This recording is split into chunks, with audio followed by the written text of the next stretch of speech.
Tu sais, dans Game of Thrones, ils veulent tous la même chose. Le trône de fer, le pouvoir. Mais tous ceux qui s'en approchent finissent par perdre quelque chose. Leurs amis, leur famille, leurs valeurs, et même parfois leur humanité. C'est un petit peu comme le feu. Au début, c'est beau, ça réchauffe, ça rapproche. Puis, quand tu t'approches, ça finit par te consumer, puis te brûler. Cersei, Stannis, même Daenerys pensaient pouvoir dompter ces flammes, et au final se font consumer. Parce que, à la fin, le pouvoir, il sert pas réellement ceux qui l'ont, il les consume. Comme si ils se nourrissaient des égos pour pouvoir voir la noirceur et la capacité des hommes à tout simplement faire des choses déraisonnables. De l'autre côté, on va avoir Jon, Tyrion ou encore Bran, des gens qui ne veulent pas le savoir et qui ont des compétences différentes.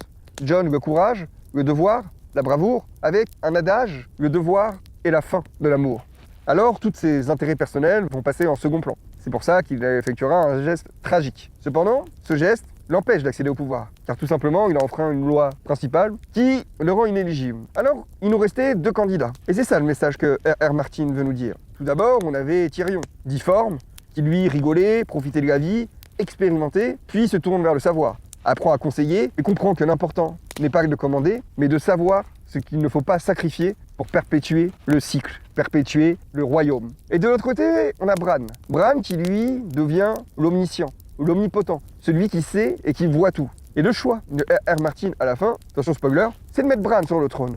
Pourquoi? Qu'est-ce que ça nous enseigne? Ça nous enseigne que pour lui, celui qui doit gouverner est... Alors en tout cas c'est pour les showrunners, hein, pas R.R. Martin, pardon, je vais pas... Voilà, R.R. Martin n'a pas fini ses livres. Mais le message des showrunners est du coup de nous dire qu'en effet, celui qui devrait gouverner est celui qui est sage, qui voit et qui sait tout. Dans notre monde, c'est pas possible. Alors le deuxième choix, ça serait Tyrion. Tyrion qui devient main du roi et qui a vécu. Car vivre est la première condition sine qua non pour pouvoir comprendre ce que c'est.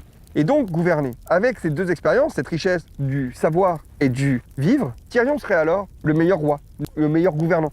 Malgré sa difformité qui est au final qu'un handicap physique et non intellectuel, R.R. Martin et les showrunners, donc du coup plus les showrunners, ont vraiment mis en avant que l'important n'était pas la capacité, l'agilité et le combat, mais la sagesse, la connaissance, la valeur, et surtout le fait, comme je vous ai dit, de ne pas sacrifier les valeurs fondamentales et de ne pas laisser les égos gouverner à la place de la sagesse. Qu'est-ce que vous pensez de cette proposition? Je sais que la fin de Game of Thrones a été très critiquée par rapport aux scènes, par rapport au Roi de la Nuit qui a été éradiqué rapidement. Passons outre ça et essayons de voir le message. Est-ce que le message vous parle? Est-ce qu'il est intéressant? Est-ce que vous auriez préféré Jon, Dany? Est-ce que vous auriez préféré Cersei? Dites-moi, parce que justement c'est ça qui est hyper intéressant avec Game of Thrones, c'est que c'est pas une dualité. C'est que chacun a ses forces et ses faiblesses, chacun a ses avantages, ses défauts, ses envies, entre guillemets, plus capitaliste, plus le peuple, plus fin de l'esclavage, etc. Vous auriez aimé voir qui, vous, à la fin, sur le trône de fer, et pourquoi? Ça m'intéresse. Je vous laisse me dire ça.